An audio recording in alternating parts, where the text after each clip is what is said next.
Novel ਫਾਂਸੀ ਦੇ ਤਖਤੇ ਤੋਂ ਦਾ ਤੀਸਰਾ ਕਾਂਡ। ਕੋਠੀ ਨੰਬਰ 267। 7 ਕਦਮ ਬੂਹੇ ਤੋਂ ਬਾਰੀ ਤੱਕ, 7 ਕਦਮ ਬਾਰੀ ਤੋਂ ਬੂਹੇ ਤੱਕ। ਮੈਂ ਇਹ ਚੰਗੀ ਤਰ੍ਹਾਂ ਜਾਣਦਾ। ਮੈਂ ਕਿੰਨੀ ਵੇਰ ਇਹ ਫਾਸਲਾ ਆਪਣੀ ਪੰਕਰਾਤਸ ਕੋਠੀ ਦੇ ਚੀਲ ਦੇ ਫੱਟਿਆਂ ਤੇ ਮਾਪਿਆ ਹੈ। ਸ਼ਾਇਦ ਮੈਂ ਉਸ ਕੋਠੀ 'ਚ ਸਿਰਫ ਇਸ ਕਰਕੇ ਬੈਠਾ ਸਾਂ ਕਿ ਆਪਣੇ ਧਨੀ ਟੋਲੇ ਦੀਆਂ ਚੈੱਕ ਕੌਮ ਨੂੰ ਤਬਾਹ ਕਰੂ ਨੀਤੀਆਂ ਦੇ ਨਤੀਜਿਆਂ ਨੂੰ ਬਹੁਤ ਸਪਸ਼ਟ ਵੇਖਦਾ ਸਾਂ। ਮੇਰੀ ਕੌਮ ਨੂੰ ਹੁਣ ਫਾਂਸੀ ਟੰਗਿਆ ਜਾ ਰਿਹਾ ਹੈ। ਮੇਰੀ ਕੋਠੀ ਸਾਹਮਣੇ ਅਜੇ ਜਰਮਨ ਪਹਿਰੇਦਾਰ ਟਹਿਲ ਰਹੇ ਹਨ। ਉੱਧਰ ਕਿਤੇ ਸਿਆਸੀ ਤਕਦੀਰ ਗੱਦਾਰੀ ਦੀਆਂ ਤੰਦਾਂ ਕੱਤ ਰਹੀ ਹੈ। ਆਪਣੀਆਂ ਅੱਖਾਂ ਖੋਲ੍ਹਣ ਲਈ ਆਦਮੀਆਂ ਨੂੰ ਕਿੰਨੀਆਂ ਕੁ ਸਦੀਆਂ ਦੀ ਲੋੜ ਹੈ। ਆਪਣੀ ਤਰੱਕੀ ਦੇ ਰਾਹ ਤੇ ਮਨੁੱਖਤਾ ਕਿੰਨੀਆਂ ਕੁ ਹਜ਼ਾਰਾਂ ਕਾਲ ਕੋਠੜੀਆਂ ਥਾਣੀ ਲੰਘੀ ਹੈ ਤੇ ਕਿੰਨੀਆਂ ਕੁ ਹੋਰਨਾਂ ਥਾਣੀਆਂ ਨੂੰ ਲੰਘਣਾ ਪੈਣਾ ਹੈ। ਹੇ ਨਹਿਰੂਦਾ ਦੇ ਈਸਾ ਪੁੱਤਰ, ਆਦਮੀ ਦੀ ਮੁਕਤੀ ਦੇ ਰਾਹ ਦਾ ਕੋਈ ਅੰਤ ਨਹੀਂ, ਪਰ ਆਦਮੀ ਆਖਰ ਜਾਗਰਤ ਹੋ ਗਿਆ ਹੈ, ਜਾਗ ਉੱਠਿਆ। 7 ਕਦਮ ਉੱਥੋਂ ਤੱਕ, 7 ਕਦਮ ਵਾਪਸ। ਇੱਕ ਕੰਧ ਨਾਲ ਵਲੇਟਵੀਂ ਖੱਡੀ ਹੈ, ਦੂਜੇ ਨਾਲ ਇੱਕ ਖੱਦੀ ਭੂਰੀ ਡੋਲੀ ਹੈ ਤੇ ਇੱਕ ਮਿੱਟੀ ਦਾ ਕਟੋਰਾ ਪਿਆ ਹੈ। ਹਾਂ, ਮੈਨੂੰ ਇਸ ਸਭ ਕਾਸੇ ਦਾ ਪਤਾ ਹੈ। ਜੇਲ੍ਹ ਦਾ ਹੁਣ ਮਸ਼ੀਨੀਕਰਨ ਹੋ ਗਿਆ ਹੈ। ਗਰਮਾਇਸ਼ ਲਈ ਮਸ਼ੀਨ ਹੈ। ਪੁਰਾਣੀਆਂ ਟੱਟੀਆਂ ਵਾਲੇ ਪੱਤਰਿਆਂ ਦੀ ਥਾਂ ਫਲੱਸ਼ ਵਾਲੀਆਂ ਟੱਟੀਆਂ ਹਨ ਤੇ ਲੋਕਾਂ ਦਾ ਵੀ ਮਸ਼ੀਨੀਕਰਨ ਹੋ ਗਿਆ ਹੈ। ਖਾਸ ਕਰ ਲੋਕ ਨਿਰੀਆਂ ਸਵੈ ਚਾਲਕ ਮਸ਼ੀਨਾਂ। ਬਟਨ ਦਬਾਓ ਤੇ ਦਰਵਾਜ਼ੇ ਦੇ ਜੰਦਰੇ 'ਚ ਕੁੰਜੀ ਫਿਰ ਜਾਂਦੀ ਹੈ ਜਾਂ ਝਾਕਣੀ ਮੋਰੀ ਕੋਠੀ ਅੰਦਰ ਨੂੰ ਖੁੱਲ੍ਹ ਜਾਂਦੀ ਹੈ ਤੇ ਕੈਦੀ ਭਾਵੇਂ ਕੁਝ ਵੀ ਕਰ ਰਹੇ ਹੋਣ, ਝੱਟ ਉਛਲ ਕੇ ਇੱਕ ਦੂਜੇ ਦੇ ਪਿੱਛੇ ਸਾਵਧਾਨ ਖੜੇ ਹੋ ਜਾਂਦੇ ਹਨ।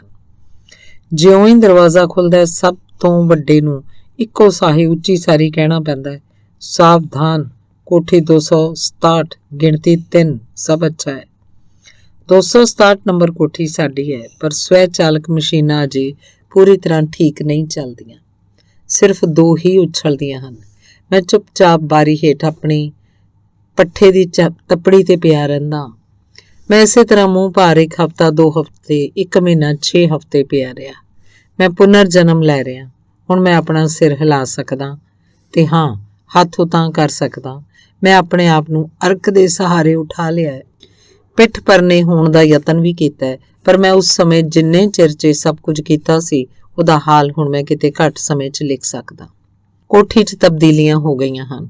ਹੁਣ ਦਰਵਾਜ਼ੇ ਉੱਤੇ 3 ਦੀ ਥਾਂ ਸਿਰਫ 2 ਨਾਮ ਹਨ, ਕਿਉਂਕਿ ਜਿਨ੍ਹਾਂ ਦੋਵਾਂ ਨੇ ਮੇਰੀਆਂ ਅੰਤਿਮ ਰਸਮਾਂ ਸਮੇਂ ਮਰਸੀਆ ਪੜ੍ਹਿਆ ਸੀ, ਉਹਨਾਂ 'ਚੋਂ ਛੋਟਾ ਕਾਰੇਕ ਚਲਿਆ ਗਿਆ ਹੈ। ਉਹ ਪਿੱਛੇ ਸਿਰਫ ਚੰਗੇ ਦਿਲ ਦੀਆਂ ਯਾਦਾਂ ਛੱਡ ਗਿਆ। ਮੈਂ ਉਹਨੂੰ ਐਵੇਂ ਜਾਗੋ ਮਿੱਟੇ 'ਚ ਹੀ ਵੇਖ ਸਕਦਾ। ਮੈਨੂੰ ਪੂਰਾ ਚੇਤਾ ਉਸ ਨਾਲ ਬਿਤਾਏ ਸਿਰਫ ਆਖਰੀ 2 ਦਿਨਾਂ ਦਾ ਹੈ। ਉਹ ਬਾਰ-ਬਾਰ ਆਪਣੇ ਮੁਕੱਦਮੇ ਬਾਰੇ ਵਿਸਥਾਰ ਨਾਲ ਦੱਸਦਾ ਰਿਹਾ ਤੇ ਮੈਂ ਹਰ ਵਾਰ ਉਹਦੀ ਕਹਾਣੀ ਦੇ ਅੱਧ ਵਿਚਾਲੇ ਸੌਂ ਜਾਂਦਾ ਸੀ। ਉਹਦਾ ਨਾਂ ਹੈ ਕਾਰੇਕ ਮਲੇਤਸ। ਉਹ ਹੁਡਲਿਥਸ਼ ਦੇ ਕਿੱਤੇ ਨੇੜੇ ਲੋਹੇ ਦੀ ਖਾਨ ਦੇ ਪਿੰਜਰੇ ਤੇ ਮਿਸਤਰੀ ਸੀ। ਉਹ ਗੁਪਤ ਸੰਗਰਾਮ ਲਈ ਲੋੜੀਂਦਾ ਬਾਰੂਦ ਮਸਾਲਾ ਖਿਸਕਾ ਕੇ ਲੈ ਜਾਂਦਾ ਹੁੰਦਾ ਸੀ। ਉਹਨੂੰ 2 ਸਾਲ ਪਹਿਲਾਂ ਗ੍ਰਿਫਤਾਰ ਕੀਤਾ ਗਿਆ ਸੀ ਤੇ ਹੁਣ ਉਹ ਮੁਕੱਦਮਾ ਭੁਗਤਣ ਜਾ ਰਿਹਾ ਹੈ, ਸ਼ਾਇਦ ਬਰਲਿਨ ਵਿਖੇ। ਇੱਕ ਪੂਰਾ ਜੱਥਾ ਮੁਕੱਦਮੇ ਦੇ ਸਿਲਸਿਲੇ 'ਚ ਭੇਜਿਆ ਜਾ ਰਿਹਾ ਤੇ ਕੌਣ ਜਾਣਦਾ ਹੈ ਕਿ ਸਜ਼ਾ ਕੀ ਹੋਏਗੀ। ਉਹਦੀ ਪਤਨੀ ਤੇ 2 ਬੱਚੇ ਹਨ ਜਿਨ੍ਹਾਂ ਨੂੰ ਉਹ ਪਿਆਰ ਕਰਦਾ ਹੈ, ਡਾਢਾ ਪਿਆਰ ਕਰਦਾ ਹੈ, ਪਰ ਇਹ ਮੇਰਾ ਫਰਜ਼ ਸੀ। ਵੇਖ ਨਾ, ਮੈਂ ਹੋਰ ਕੁਝ ਨਹੀਂ ਸਾਂ ਕਰ ਸਕਦਾ। ਉਹ ਮੇਰੀ ਖੱਡੀ ਉੱਪਰ ਬਹਿ ਕੇ ਮੈਨੂੰ ਕੁਝ ਖੁਆਉਣ ਦਾ ਯਤਨ ਕਰਦਾ ਹੈ, ਪਰ ਮੈਂ ਕੁਝ ਖਾ ਨਹੀਂ ਸੀ ਸਕਦਾ। ਸਨਿਚਰਵਾਰ ਨੂੰ ਮੈਨੂੰ ਇੱਥੇ ਆਇਆ 8 ਦਿਨ ਹੋ ਗਏ। ਉਹਨੇ ਆਪਣੀ ਸਭ ਤੋਂ ਬੇਬਸ ਚਾਲ ਚੱਲੀ ਤੇ ਹੌਲਦਾਰ ਨੂੰ ਕਹਿ ਦਿੱਤਾ ਕਿ ਮੈਂ ਜਿੱਦਣ ਦਾ ਆਇਆ ਕੁਝ ਨਹੀਂ ਖਾਧਾ। ਨਾਜ਼ੀ ਵਰਦੀ ਵਾਲਾ ਸਦਾ ਚਿੰਤਾ 'ਚ ਡੁੱਬਿਆ ਹੌਲਦਾਰ ਪੰਕਰਾਤਸ ਦਾ ਅਰਦਲੀ ਹੈ, ਜਿਹਦੀ ਮਰਜ਼ੀ ਬਿਨਾਂ ਚੈੱਕ ਡਾਕਟਰ ਐਸਪਰੀਨ ਦੀ ਇੱਕ ਪੁੜੀ ਵੀ ਨਹੀਂ ਦੇ ਸਕਦਾ। ਇੱਕ ਮੱਗ 'ਚ ਹਸਪਤਾਲ ਤੋਂ ਸੂਪ ਲਿਆਉਂਦਾ ਤੇ ਜਦ ਤੱਕ ਮੈਂ ਪੀ ਨਹੀਂ ਲੈਂਦਾ ਮੇਰੇ ਸਿਰਹਾਣੇ ਖੜੋਤਾ ਰਹਿੰਦਾ ਹੈ। ਕਾਰੇ ਕਿਸ ਤਰ੍ਹਾਂ ਜ਼ਬਰੀ ਖੁਆਉਣ ਦੀ ਆਪਣੀ ਕਾਮਯਾਬੀ ਤੇ ਬੜਾ ਖੁਸ਼ ਹੈ ਤੇ ਅਗਲੇ ਦਿਨ ਉਹ ਆਪ ਹੀ ਐਤਵਾਰੀ ਤਰੀ ਦਾ ਇੱਕ ਮੱਗ ਮੇਰੇ ਅੰਦਰ ਉਲੱਦ ਦਿੰਦਾ, ਪਰ ਮੈਂ ਹੋਰ ਨਹੀਂ ਖਾ ਸਕਦਾ। ਮੇਰੇ ਪਾਟੇ ਹੋਏ ਬੁੱਟ ਸਾਡੀ ਐਤਵਾਰ ਦੀ ਸਬਜ਼ੀ ਦੇ ਉਬਲ ਕੇ ਮਲੀਦਾ ਹੋ ਚੁੱਕੇ ਆਲੂ ਵੀ ਨਹੀਂ ਚਿੱਤ ਸਕਦੇ। ਮੇਰਾ ਸੰਗ ਛੋਟੇ ਤੋਂ ਛੋਟਾ ਕਤਰਾ ਲੰਘਾਉਣ ਤੋਂ ਵੀ ਆਤਰ ਹੈ। ਗੁਲਾਸ਼ਾਂ ਵੀ ਨਹੀਂ, ਇਹ ਗੁਲਾਸ਼ ਮਾਸ ਦੀਆਂ ਕਾਤਰਾਂ ਤੇ ਤੇਜ਼ ਮਸਾਲੇ ਵਾਲਾ ਸ਼ੋਰਬਾ ਹੁੰਦਾ ਹੈ। ਗੁਲਾਸ਼ ਇਹ ਗੁਲਾਸ਼ ਨੂੰ ਵੀ ਮੂੰਹ ਨਹੀਂ ਲਾਉਂਦਾ। ਕਾਰੇਕ ਸ਼ਿਕਾਇਤ ਕਰਦਾ ਹੈ ਤੇ ਮੇਰੇ ਤੇ ਅਫਸੋਸ ਨਾਲ ਸਿਰ ਹਿਲਾਉਂਦਾ ਹੈ। ਫਿਰ ਉਹ ਬਾਪੂ ਨਾਲੋਂ ਅੱਧ ਵੰਡਾ ਕੇ ਮੇਰਾ ਅੱਧਾ ਆਪਣੇ ਅੰਦਰ ਸੁੱਟ ਲੈਂਦਾ ਹੈ। ਓਹੋ, ਤੁਸੀਂ ਜਿਨ੍ਹਾਂ 1942 ਦਾ ਸਾਲ ਪੰਕਾਰਤਸ ਜੇਲ੍ਹ 'ਚ ਨਹੀਂ ਕੱਟਿਆ, ਤੁਹਾਨੂੰ ਨਹੀਂ ਪਤਾ ਗੁਲਾਸ਼ ਦਾ ਸਵਾਦ ਕਿਸ ਤਰ੍ਹਾਂ ਦਾ ਹੁੰਦਾ ਹੈ। ਤੁਸੀਂ ਕਦੇ ਵੀ ਨਹੀਂ ਜਾਣ ਸਕਦੇ।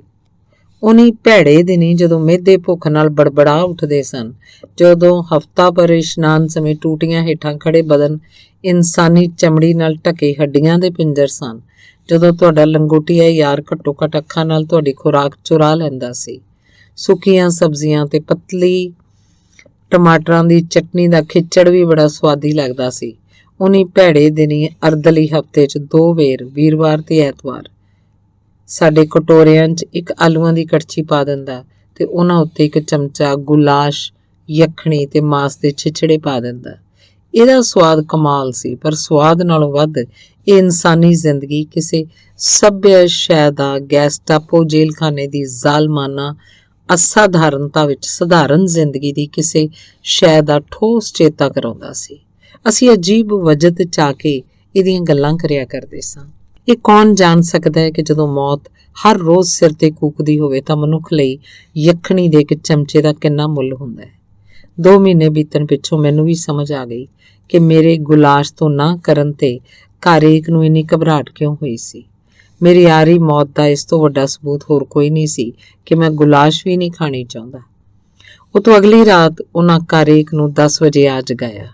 ਉਹਨੂੰ ਜਾਣ ਲਈ 5 ਮਿੰਟਾਂ 'ਚ ਤਿਆਰ ਹੋਣਾ ਪਿਆ, ਜਿਵੇਂ ਉਹ ਜ਼ਿੰਦਗੀ ਦਾ ਆਖਰੀ ਸਫ਼ਰ ਸ਼ੁਰੂ ਕਰਨ ਦੀ ਬਜਾਏ ਐਵੇਂ ਪਲਕੂ ਲਈ ਬਾਹਰ ਜਾ ਰਿਹਾ ਹੋਵੇ। ਕਿਸੇ ਨੂੰ ਕੀ ਪਤਾ ਹੈ ਕਿ ਉਹ ਕਿਸੇ ਹੋਰ ਜੇਲ੍ਹ ਨੂੰ, ਕੰਸੈਂਟਰੇਸ਼ਨ ਕੈਂਪ ਨੂੰ ਜਾਂ ਫਾਂਸੀ ਦੇ ਤਖਤੇ ਨੂੰ ਜਾ ਰਿਹਾ। ਉਹਨੇ ਮੇਰੀ ਖੱਡੀ ਕੋਲ ਆਪਣੇ ਗੋਡੇ ਟੇਕਣ ਤੇ ਮੇਰਾ ਸਿਰ ਕਲਾਵੇ 'ਚ ਲੈ ਕੇ ਚੁੰਮਣ ਜੋਗਾ ਵਕਤ ਕੱਢ ਲਿਆ। ਫਿਰ ਬਾਵਰਚੀ ਅਰਦਲੀ ਦੀ ਕੁਰਖਤ ਭਬਕ ਵਰਾਂਡੇ 'ਚ ਸੁਣਾਈ ਦਿੱਤੀ ਕਿ ਪੰਕਰਾਤਸ ਵਿੱਚ ਜਜ਼ਬਾਤ ਲਈ ਕੋਈ ਥਾਂ ਨਹੀਂ।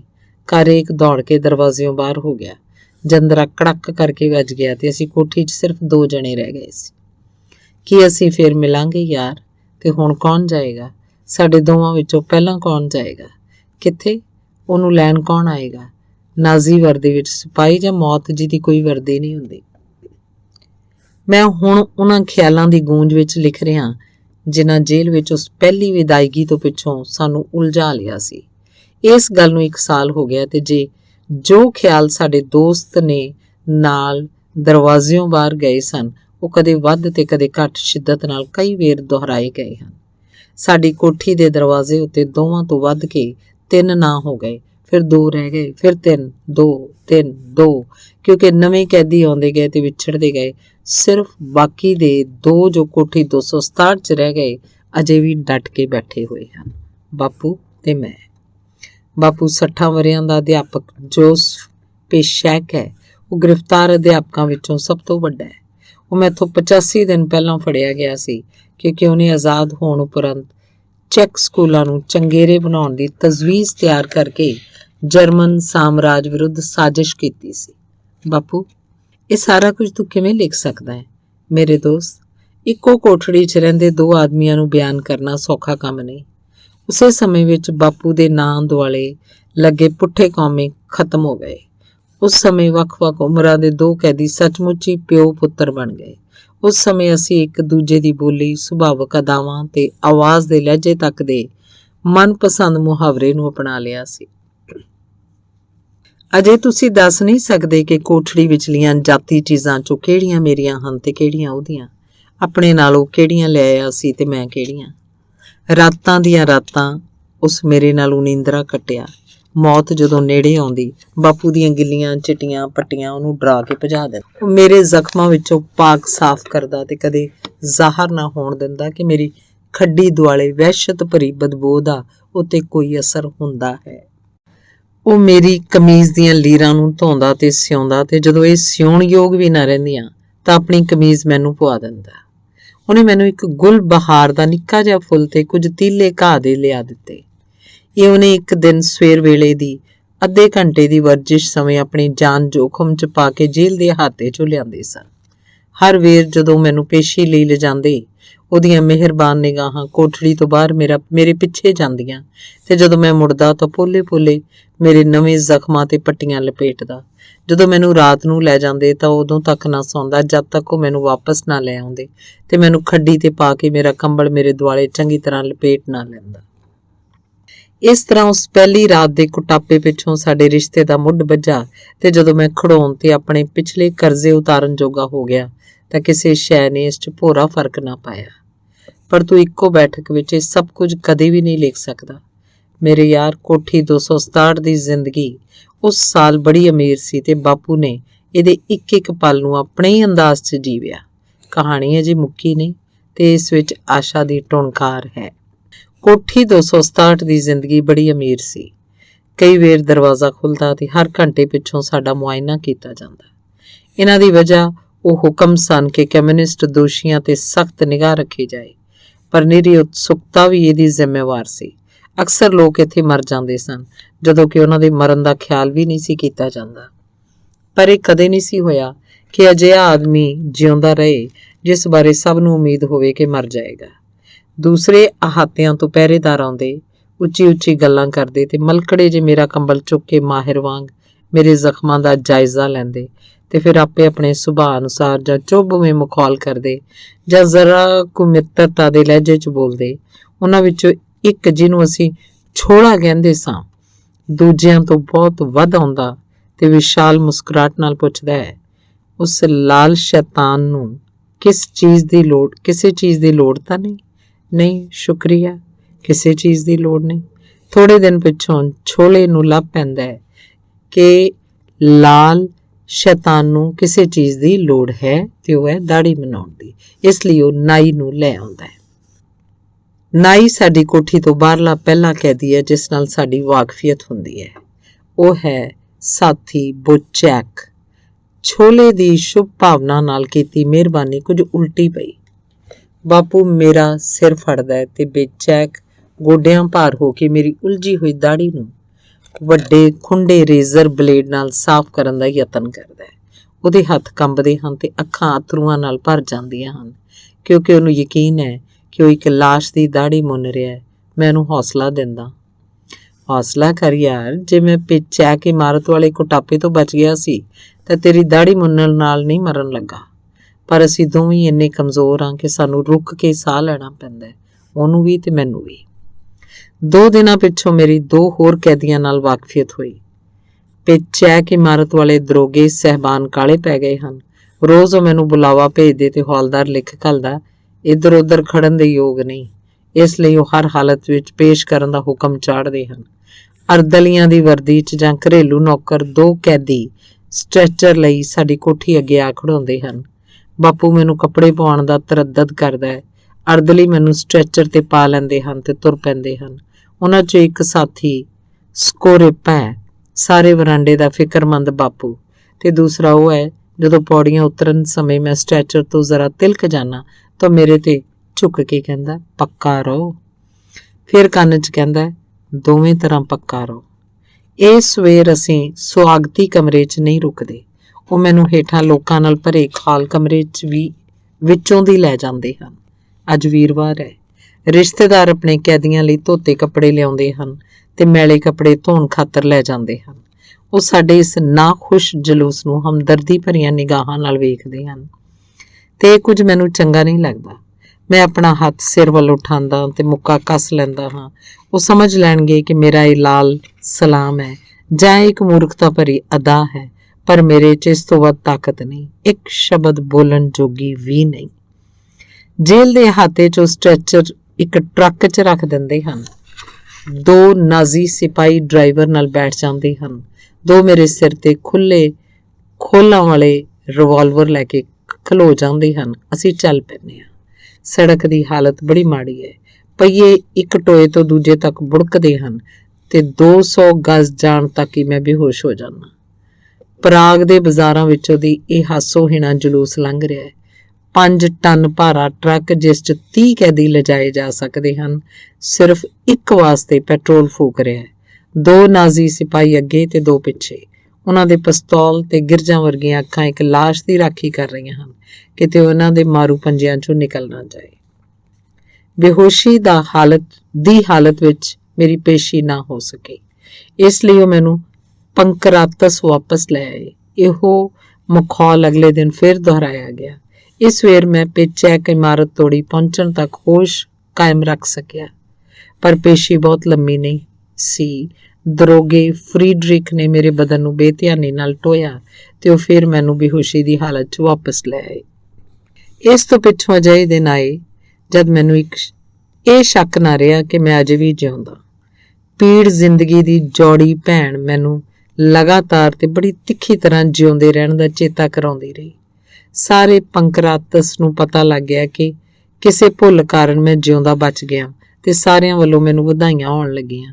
ਮੋਟੀਆਂ ਕੰਧਾਂ ਉੱਪਰ ਦਸਤਕਾਂ ਰਾਹੀਂ ਤੇ ਰੋਟੀ ਲਿਆਉਣ ਵਾਲੇ ਅਰਦਲੀਆਂ ਦੀਆਂ ਅੱਖਾਂ ਰਾਹੀਂ। ਸਿਰਫ ਮੇਰੀ ਪਤਨੀ ਨੂੰ ਮੇਰੇ ਬਾਰੇ ਕੋਈ ਪਤਾ ਨਹੀਂ ਸੀ। ਮੇਰੇ ਤੋਂ ਹੇਠਲੀ ਛੱਤੇ ਕੁਝ ਕੋਠੀਆਂ ਪਰਾਂ ਇਕੱਲੀ ਚਿੰਤਾ ਤੇ ਆਸ ਵਿਚਾਲੇ ਲਟਕਦੀ ਜਿਉਂ ਰਹੀ ਸੀ।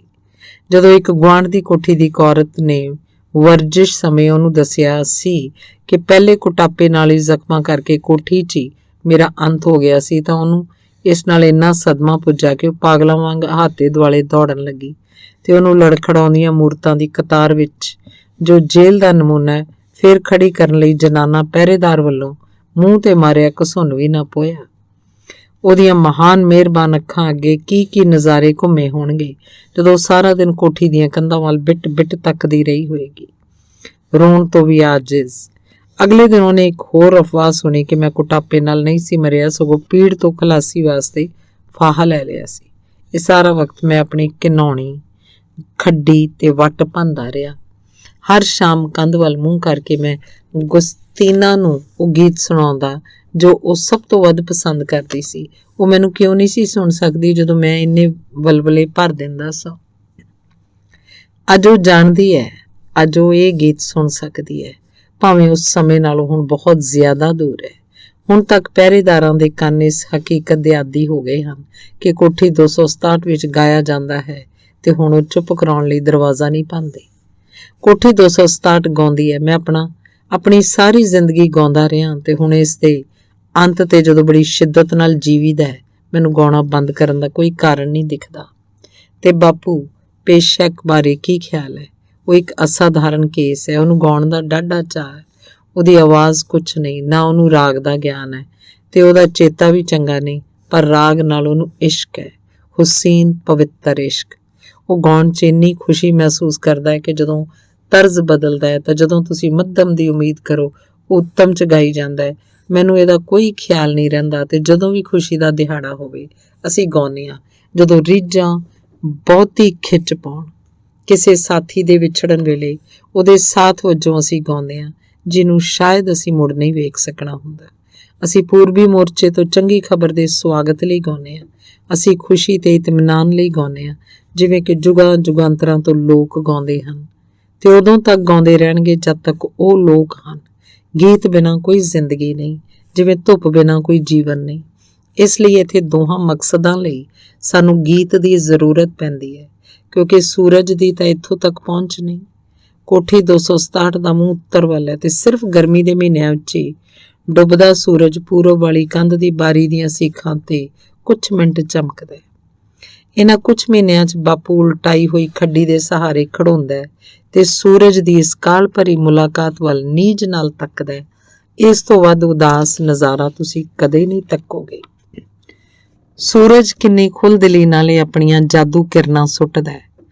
ਆਦਮੀਆਂ ਦੀਆਂ ਅੱਖਾਂ ਸਾਹਮਣੇ ਉਹ ਕਿਹੋ ਜਿਹੇ ਕ੍ਰਿਸ਼ਮੇ ਕਰਦਾ ਹੈ, ਪਰ ਕਿੰਨੇ ਥੋੜ੍ਹੇ ਲੋਕ ਸੂਰਜ ਦੀ ਰੌਸ਼ਨੀ 'ਚ ਰਹਿੰਦੇ ਹਨ। ਇੱਕ ਦਿਨ ਉਹ ਚਮਕੇਗਾ, ਹਾਂ, ਸਾਡੇ ਸਾਰਿਆਂ ਲਈ ਇੱਕ ਦਿਨ ਉਹ ਚਮਕੇਗਾ ਤਾਂ ਅਸੀਂ ਸਾਰੇ ਉਹਦੀਆਂ ਨਿੱਘੀਆਂ ਕਿਰਨਾਂ 'ਚ ਰਹਾਂਗੇ। ਇਹ ਜਾਣਨਾ ਬੜਾ ਵਧੀਆ ਹੈ, ਪਰ ਮੈਂ ਇਸ ਤੋਂ ਕਿਤੇ ਨਿਗੂਣੀ ਗੱਲ ਜਾਣਨੀ ਚਾਹੁੰਦਾ ਕਿ ਉਹ ਸਾਡੇ ਦੋਹਾਂ ਲਈ ਫੇਰ ਚਮਕੇਗਾ।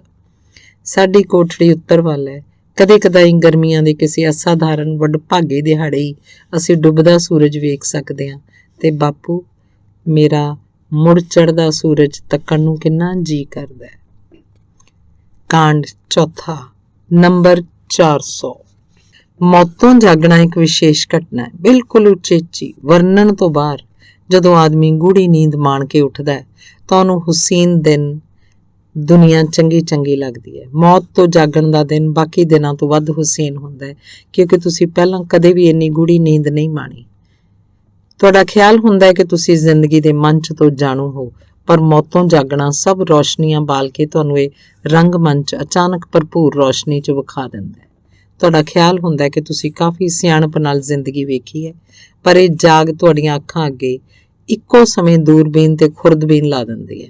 ਇਹ ਬਿਲਕੁਲ ਬਸੰਤ ਰੁੱਤ ਵਰਗੀ ਘਟਨਾ ਹੈ, ਜਿਵੇਂ ਬਸੰਤ ਰੁੱਤ ਪਛਾਤੇ ਆਲੇ ਦੁਆਲੇ ਵਿੱਚ ਅਜਿਹਾ ਜਾਦੂ ਲੱਭ ਲੈਂਦੀ ਹੈ ਜਿਹਦਾ ਸਾਨੂੰ ਚੇਤਾ ਵੀ ਨਹੀਂ ਹੁੰਦਾ। ਤੇ ਇੱਥੇ ਵੀ, ਜਿੱਥੇ ਤੁਹਾਨੂੰ ਪਤਾ ਹੈ ਕਿ ਇਹ ਸਿਰਫ ਪਲ ਭਰ ਲਈ ਹੈ, ਇੱਥੇ ਵੀ ਜਿੱਥੇ ਤੁਹਾਡਾ ਆਲਾ ਦੁਆਲਾ ਪੰਕਰਾਤਸ ਦੀ ਕੋਠੜੀ ਜਿੰਨਾ ਅਮੀਰ ਤੇ ਖਿੱਚ ਭਰਿਆ ਹੈ, ਅਖੀਰ ਉਹ ਤੁਹਾਨੂੰ ਇੱਕ ਦਿਨ ਦੁਨੀਆ 'ਚ ਲੈ ਜਾਂਦੇ ਹਨ। ਇੱਕ ਦਿਨ ਉਹ ਤੁਹਾਨੂੰ ਪੇਸ਼ੀ ਲਈ ਬਿਨਾਂ ਸਟ੍ਰੈਚਰ ਤੋਂ ਬੁਲਾਉਂਦੇ ਹਨ। ਭਾਵੇਂ ਤੁਹਾਨੂੰ ਇਹ ਬਿਲਕੁਲ ਅਸੰਭਵ ਜਾਪਦਾ ਹੈ, ਪਰ ਉੱਥੇ ਜਾਣਾ ਸੰਭਵ ਹੈ। ਵਰਾਂਡੇ 'ਚ ਜੰਗਲਾ ਹੈ, ਪੌੜੀਆਂ ਤੇ ਜੰਗਲਾ ਹੈ, ਤੁਸੀਂ ਤੁਰ ਨਹੀਂ ਰਹੇ ਹੁੰਦੇ, ਰੀਂਗ ਰਹੇ ਹੁੰਦੇ ਹੋ। ਹੇਠਾਂ ਸਾਥੀ ਕੈਦੀ ਤੁਹਾਨੂੰ ਹੱਥਾਂ ਤੇ ਚੁੱਕ ਲੈਂਦੇ ਹਨ ਤੇ ਜੇਲ੍ਹ ਦੀ ਬੱਸ 'ਚ ਬਿਠਾ ਦਿੰਦੇ ਹਨ। ਉੱਥੇ ਤੁਸੀਂ 10-12 ਜਣੇ ਤੁਰਦੀ ਹੋਈ ਨੇਰੀ ਕੋਠੜੀ 'ਚ ਬੈਠੇ ਹੋ। ਨਵੇਂ ਚਿਹਰੇ ਤੁਹਾਨੂੰ ਮੁਸਕਰਾਹਟ ਦਿੰਦੇ ਹਨ ਤੇ ਤੁਸੀਂ ਵੀ ਮੁਸਕਰਾਉਂਦੇ ਹੋ। ਕੋਈ ਹੌਲੀ ਜਿਹੀ ਕੁਝ ਕਹਿੰਦਾ ਹੈ ਤੇ ਤੁਸੀਂ ਜਾਣਦੇ ਨਹੀਂ ਹੁੰਦੇ ਕਿ ਉਹ ਕੌਣ ਹੈ। ਤੁਸੀਂ ਕਿਸੇ ਦਾ ਹੱਥ ਘੁੱਟਦੇ ਹੋ ਤੇ ਤੁਹਾਨੂੰ ਪਤਾ ਨਹੀਂ ਹੁੰਦਾ ਕਿ ਇਹ ਕਿਹਦਾ ਹੈ। ਬਸ ਤੇਜ਼ੀ ਨਾਲ ਮੁੜ ਕੇ ਪੇਚੈਕ ਇਮਾਰਤ ਵਿੱਚ ਦਾਖਲ ਹੁੰਦੀ ਹੈ। ਤੁਹਾਡੇ ਨਵੇਂ ਸਾਥੀ ਤੁਹਾਨੂੰ ਹੇਠਾਂ ਲਾਉਂਦੇ ਹਨ। ਤੁਸੀਂ ਸਾਰੇ ਤੁਰ ਕੇ ਇੱਕ ਖੁੱਲ੍ਹੇ ਕਮਰੇ 'ਚ ਚਲੇ ਜਾਂਦੇ ਹੋ, ਜਿਸ ਦੀਆਂ ਕੰਧਾਂ ਨੰਗੀਆਂ ਹਨ ਤੇ ਬੈਂਚਾਂ ਦੀਆਂ 5 ਕਤਾਰਾਂ ਹਨ, ਜਿਨ੍ਹਾਂ ਉੱਤੇ ਕੁਝ ਤਣੇ ਹੋਏ ਵਜੂਦ ਬੈਠੇ ਹੋਏ ਹਨ। ਉਹਨਾਂ ਦੇ ਹੱਥ ਗੋਡਿਆਂ ਤੇ ਜੰਮੇ ਹੋਏ ਹਨ। ਆਪਣੇ ਸਾਹਮਣੇ ਸੱਖਣੀ ਕੰਧ ਤੇ ਉਹ ਟਿਕਟਿਕੀ ਲਾ ਕੇ ਤੱਕਦੇ ਹਨ। ਦੋਸਤ, ਇਹ ਤੁਹਾਡੀ ਨਵੀਂ ਜ਼ਿੰਦਗੀ ਦਾ ਇੱਕ ਹਿੱਸਾ ਹੈ, ਜਿਹਨੂੰ ਸਿਨੇਮਾ ਕਿਹਾ ਗਿਆ ਹੈ। ਪਰਦਾ, ਜਿਸ ਉੱਪਰ ਤੁਸੀਂ ਆਪਣੀ ਸਾਰੀ ਜ਼ਿੰਦਗੀ ਦਾ ਨਿਰਣਾ ਸਹਿਆਂਵਾਰ ਕਰੋਗੇ। ਮਈ ਦਿਵਸ 1943। ਇਹ 1 ਮਈ 1943 ਹੈ। ਇੱਕ ਵੇਲ ਜਿਸ 'ਚ ਮੈਨੂੰ ਲਿਖਣ ਦਾ ਮੌਕਾ ਮਿਲਿਆ ਹੈ। ਕਿੱਡੇ ਚੰਗੇ ਭਾਗ। ਪਲ ਭਰ ਲਈ ਫਿਰ ਕਮਿਊਨਿਸਟ ਸੰਪਾਦਕ ਹੋਣਾ ਤੇ ਨਵੀਂ ਜ਼ਿੰਦਗੀ ਦੀ ਜੰਗੀ ਤਾਕਤ ਦੀ ਮਈ ਪਰੇਡ ਦੀ ਕਹਾਣੀ ਲਿਖ ਸਕਣਾ। ਲਹਿਰਾਉਂਦੇ ਝੰਡਿਆਂ ਬਾਰੇ ਸੁਣਨ ਦੀ ਆਸ ਨਾ ਲਓ। ਇਸ ਕਿਸਮ ਦਾ ਕੁਝ ਨਹੀਂ, ਨਾ ਹੀ ਮੈਂ ਕੋਈ ਐਸੀ ਜੋਸ਼ੀਲੀ ਘਟਨਾ ਦੱਸ ਸਕਦਾ ਜਿਹਨੂੰ ਸੁਣਨ ਤੇ ਲੋਕ ਬੜੇ ਚਾਹਵਾਨ ਹੁੰਦੇ ਹੈ। ਅੱਜ ਇਸ ਤੋਂ ਕਿਤੇ ਵੱਧ ਸਾਦਗੀ ਹੈ। ਅੱਜ ਉਹਨਾਂ ਹਜ਼ਾਰਾਂ ਲੋਕਾਂ ਦੀਆਂ ਗੜਕਵੀਆਂ ਲਹਿਰਾਂ ਨਹੀਂ ਸਨ ਜੋ ਹੋਰ ਸਾਲਾਂ 'ਚ ਮਈ ਦਿਨ ਨੂੰ ਪ੍ਰਾਗ ਦੇ ਬਾਜ਼ਾਰਾਂ 'ਚੋਂ ਲੰਘਦੇ ਸਨ। ਨਾ ਹੀ ਉਹਨਾਂ ਲੱਖਾਂ ਲੋਕਾਂ ਦਾ ਮਨਮੋਹਣਾ ਸਮੁੰਦਰ ਜਿਹਦਾ ਹੜ ਮੈਂ ਮਾਸਕੋ ਦੇ ਰੈੱਡ ਸਕੁਏਅਰ ਮਤਲਬ ਲਾਲ ਚੌਂਕ ਵਿੱਚ ਤੱਕਿਆ ਹੋਇਆ ਹੈ। ਇੱਥੇ ਲੱਖਾਂ ਵੀ ਨਹੀਂ ਹਨ ਤੇ ਸੈਂਕੜੇ ਵੀ ਨਹੀਂ, ਸਿਰਫ ਥੋੜੇ ਜਿਹੇ ਸਾਥੀ ਹਨ। ਤਾਂ ਵੀ ਤੁਹਾਨੂੰ ਮਹਿਸੂਸ ਹੁੰਦਾ ਹੈ ਕਿ ਇਹ ਘੱਟ ਮਹੱਤਤਾ ਵਾਲਾ ਨਹੀਂ। ਇੱਥੇ ਇੱਕ ਨਵੀਂ ਤਾਕਤ ਦੀ ਪੜਚੋਲ ਹੁੰਦੀ ਹੈ, ਜਿਹੜੀ ਜਿਉਂ-ਜਿਉਂ ਭਿਆਨਕ ਅੱਗਾਂ 'ਚੋਂ ਗੁਜ਼ਰਦੀ ਹੈ ਸੁਆਹ ਨਹੀਂ ਹੁੰਦੀ, ਸਗੋਂ ਫੌਲਾਦ ਬਣਦੀ ਜਾਂਦੀ ਹੈ। ਇਹ ਪੜਚੋਲ ਲੜਾਈ ਦੀਆਂ ਖੰਦਕਾਂ ਵਿੱਚ ਹੈ, ਖੰਦਕਾਂ ਜਿੱਥੇ ਅਸੀਂ ਜੰਗੀ ਵਰਦੀ ਪਾਈ ਹੋਈ ਹੈ। ਇਮਤਿਹਾਨ ਇਹੋ ਜਿਹੀਆਂ ਨਿੱਕੀਆਂ-ਨਿੱਕੀਆਂ ਘਟਨਾਵਾਂ ਵਿੱਚ ਹੋ ਰਿਹਾ ਹੈ ਕਿ ਮੈਨੂੰ ਸ਼ੱਕ ਹੈ ਕਿ ਤੁਸੀਂ ਜੋ ਜੰਗ ਦੀ ਭੱਠੀ 'ਚੋਂ ਨਹੀਂ ਲੰਘੇ, ਇਹਨੂੰ ਪੜ੍ਹ ਕੇ ਸਮਝ ਨਹੀਂ ਸਕੋਗੇ। ਸ਼ਾਇਦ ਤੁਸੀਂ ਸਮਝ ਜਾਓ। ਮੇਰੇ ਤੇ ਵਿਸ਼ਵਾਸ ਕਰੋ, ਇੱਥੇ ਤਾਕਤ ਜਨਮ ਲੈ ਰਹੀ ਹੈ। ਗੁਆਂਢੀ ਕੋਠੜੀ ਵਿੱਚੋਂ ਸਾਨੂੰ ਸਵੇਰ ਦੀ ਵਧਾਈ ਬੀਥੋਵਨ ਸੰਗੀਤ ਦੀਆਂ ਟੁਣਕਾਰਾਂ ਨਾਲ ਮਿਲਦੀ ਹੈ। ਅੱਜ ਇਹ ਵਧੇਰੇ ਵਿਸ਼ਵਾਸ ਭਰੀਆਂ ਹਨ ਤੇ ਵਧੇਰੇ ਖੁਸ਼ ਤੇ ਕੰਧ ਉੱਚੀਆਂ ਸੁਰਾਂ 'ਚ ਬੋਲਦੀ ਹੈ। ਅਸੀਂ ਆਪਣੇ ਸਭ ਤੋਂ ਵਧੀਆ ਕੱਪੜੇ ਪਾਉਂਦੇ ਹਾਂ ਤੇ ਹੋਰ ਸਾਰੀਆਂ ਕੋਠੜੀਆਂ ਵਾਲੇ ਵੀ ਇਉਂ ਹੀ ਕਰਦੇ ਹਨ। ਅਸੀਂ ਬੜਾ ਵਧੀਆ ਨਾਸ਼ਤਾ ਕਰਦੇ ਹਾਂ। ਜੇਲ੍ਹ ਦੇ ਲੰਬੜਦਾਰ ਖੁੱਲ੍ਹੇ ਦਰਾਂ ਸਾਹਮਣਿਓਂ ਕਾਲੀ ਕੌਫੀ, ਰੋਟੀ ਤੇ ਪਾਣੀ ਲੈ ਕੇ ਲੰਘਦੇ ਹਨ। ਸਾਥੀ ਸਕੋਰੇਪਾ 2 ਦੀ ਥਾਂ 3 ਬੰਦ ਤੇ ਮੱਠੀਆਂ ਦੇ ਕੇ ਆਪਣੇ ਵੱਲੋਂ ਮਈ ਦਿਵਸ ਦੀ ਵਧਾਈ ਦਿੰਦਾ ਹੈ। ਬੜੇ ਖਿਆਲਾਂ ਭਰੀ ਆਤਮਾ ਦੀ ਵਧਾਈ, ਜੋ ਆਪਣੇ ਜਜ਼ਬਾਤਾਂ ਦਾ ਇਜ਼ਹਾਰ ਕਰਨ ਲਈ ਕੋਈ ਨਾ ਕੋਈ ਸਾਦਾ ਜ਼ਰੀਆ ਢੂੰਡ ਲੈਂਦੀ ਹੈ। ਬੰਦ ਹੇਠਾਂ ਸਾਡੀਆਂ ਉਂਗਲਾਂ ਛੋਹ ਜਾਂਦੀਆਂ ਨੇ, ਬੰਦ ਹੋਠਾਂ ਸਾਡੀਆਂ ਉਂਗਲਾਂ ਛੋਹ ਜਾਂਦੀਆਂ ਨੇ ਤੇ ਇੱਕ ਹਲਕੀ ਜਿਹੀ ਘੁੱਟਣੀ ਵਟਾਈ ਜਾਂਦੀ ਹੈ।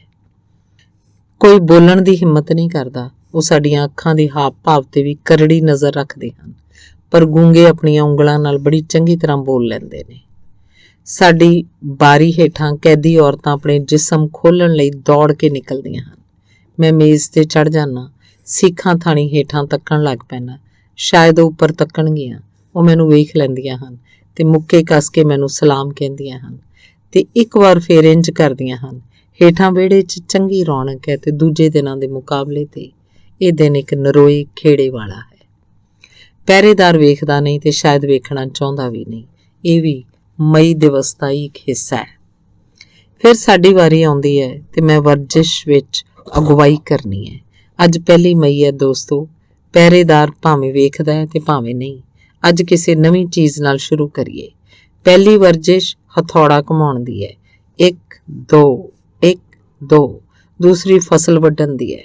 ਹਥੌੜਾ ਤੇ ਦਾਤਰੀ ਸਭ ਸਮਝਣ ਲੱਗ ਪਏ ਹਨ। ਇੱਕ ਮੁਸਕਰਾਹਟ ਸਾਰਿਆਂ 'ਚ ਫੈਲ ਜਾਂਦੀ ਹੈ ਤੇ ਉਹ ਜੋਸ਼ ਨਾਲ ਵਰਜਿਸ਼ ਨਾਲ ਝੁਕਦੇ ਹਨ।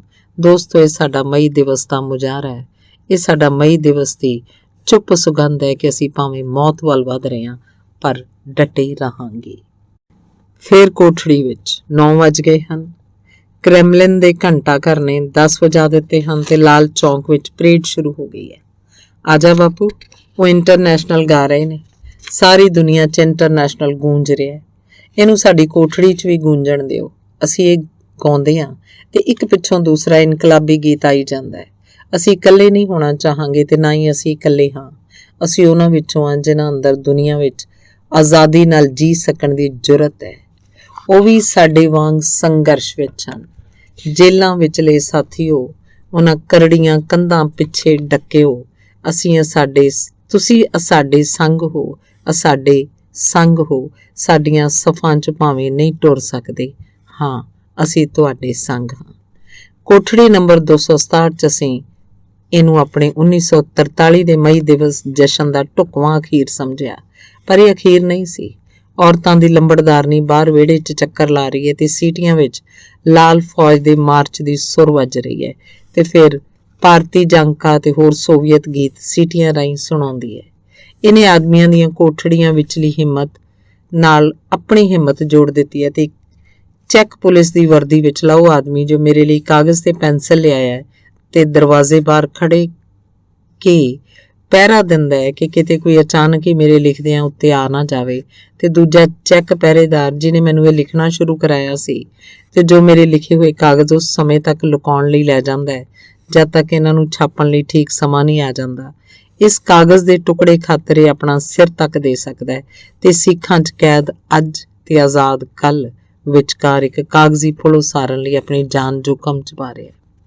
ਉਹ ਸਾਰੇ ਇੱਕੋ ਲੜਾਈ ਲੜ ਰਹੇ ਨੇ, ਬਹਾਦਰੀ ਨਾਲ ਲੜ ਰਹੇ ਨੇ ਤੇ ਜਿੱਥੇ ਵੀ ਹਨ ਜੋ ਵੀ ਹਥਿਆਰ ਉਹਨਾਂ ਕੋਲ ਹੈ ਉਸੇ ਨਾਲ ਲੜ ਰਹੇ ਨੇ। ਇਸ ਬਾਰੇ ਉਹ ਇੰਨੇ ਸਾਦ ਮੁਰਾਦੇ ਹਨ, ਇੰਨੇ ਬਿਨਾਂ ਕਿਸੇ ਦਿਖਾਵੇ ਦੇ ਤੇ ਚਾਹਤ ਦੇ ਕਿ ਤੁਸੀਂ ਕਦੇ ਵੀ ਇਹ ਜਾਣ ਨਹੀਂ ਸਕੋਗੇ ਕਿ ਇਹ ਲੜਾਈ ਮੌਤ ਤੱਕ ਹੈ, ਜਿਸ ਵਿੱਚ ਇਹ ਵੀ ਪਤਾ ਨਹੀਂ ਕਿ ਉਹ ਜਿੱਤਦੇ ਹਨ ਜਾਂ ਆਪਣੀ ਜਾਨ ਗਵਾ ਬਹਿੰਦੇ ਹਨ। 10 ਵਾਰੀ 20 ਵਾਰੀ ਤੁਸੀਂ ਮਈ ਦਿਵਸ ਤੇ ਇਨਕਲਾਬ ਦੇ ਸਿਪਾਹੀਆਂ ਨੂੰ ਪਰੇਡ ਕਰਦੇ ਤੱਕਿਆ ਹੋਏਗਾ ਤੇ ਸਭ ਮਹਾਨ ਸੀ, ਪਰ ਸਿਰਫ ਲੜਾਈ ਵਿੱਚ ਹੀ ਤੁਸੀਂ ਇਸ ਫੌਜ ਦੀ ਅਸਲੀ ਤਾਕਤ ਵੇਖ ਸਕਦੇ ਹੋ ਤੇ ਜਾਣ ਸਕਦੇ ਹੋ ਕਿ ਇਹ ਜਿੱਤ ਹੈ। ਮੌਤ ਜਿਵੇਂ ਤੁਸੀਂ ਸੋਚਦੇ ਹੋ ਉਸ ਤੋਂ ਸੁਖਾਲੀ ਹੈ ਤੇ ਬਹਾਦਰੀ ਦੇ ਸਿਰ ਦੁਆਲੇ ਕੋਈ ਪ੍ਰਕਾਸ਼ ਚੱਕਰ ਨਹੀਂ, ਪਰ ਲੜਾਈ ਤੁਹਾਡੀ ਸੋਚੋਂ ਤੇ ਕਿਤੇ ਵੱਧ ਬੇਰਹਿਮ ਹੈ। ਡਟੇ ਰਹਿਣ ਤੇ ਜਿੱਤਣ ਲਈ ਜਿੰਨੀ ਤਾਕਤ ਦੀ ਲੋੜ ਹੈ ਉਹ ਮਾਪੀ ਨਹੀਂ ਸਮਝੀ ਜਾ ਸਕਦੀ ਹੈ ਕਿ ਇਸ ਵਿੱਚ ਕਿੰਨੀ ਤਾਕਤ ਹੈ। ਇਹਦੇ ਵਾਰ ਬੜੇ ਸਾਦਾ ਤੇ ਅਰਥ ਭਰਪੂਰ ਹਨ।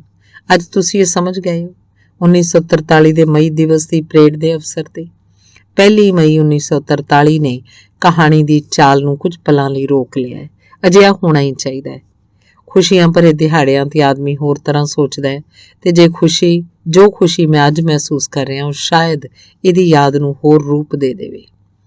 ਪਰ ਪੇਚੈਕ ਇਮਾਰਤ ਵਿਚਲਾ ਸਿਨੇਮਾ ਅਸਲੋਂ ਹੀ ਕੋਈ ਸੁਖਾਵੀਂ ਥਾਂ ਨਹੀਂ ਸੀ।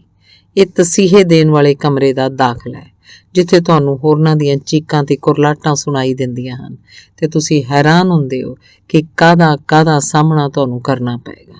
ਤੁਸੀਂ ਵੇਖਦੇ ਹੋ ਤਕੜੇ ਤੇ ਸਿਹਤਮੰਦ ਲੋਕ ਅੰਦਰ ਜਾਂਦੇ ਹਨ। ਉਹ 2 ਜਾਂ 3 ਘੰਟਿਆਂ ਦੀ ਪੁੱਛ-ਗਿੱਛ ਤੇ ਕੁਟਾਪੇ ਪਿੱਛੋਂ ਹੱਡ ਭੰਨਵਾ ਕੇ ਲੂਲੇ ਲੰਗੜੇ ਹੋ ਕੇ ਬਾਹਰ ਆਉਂਦੇ ਹਨ। ਅੰਦਰ ਜਾਣ ਲੱਗਿਆਂ ਇੱਕ ਤਕੜੀ ਆਵਾਜ਼ ਤੁਹਾਨੂੰ ਅਲਵਿਦਾ ਕਹਿੰਦੀ ਹੈ। ਵਾਪਸੀ ਤੇ ਪੀੜ ਗ੍ਰਸਤ ਖੁੱਸੀ ਤੇ ਬਿਮਾਰ ਜਿਹੀ ਹੁੰਦੀ ਹੈ। ਕਈ ਵਾਰ ਜੋ ਤੁਸੀਂ ਤੱਕਦੇ ਹੋ ਇਸ ਤੋਂ ਵੀ ਭੈੜਾ ਹੁੰਦਾ ਹੈ।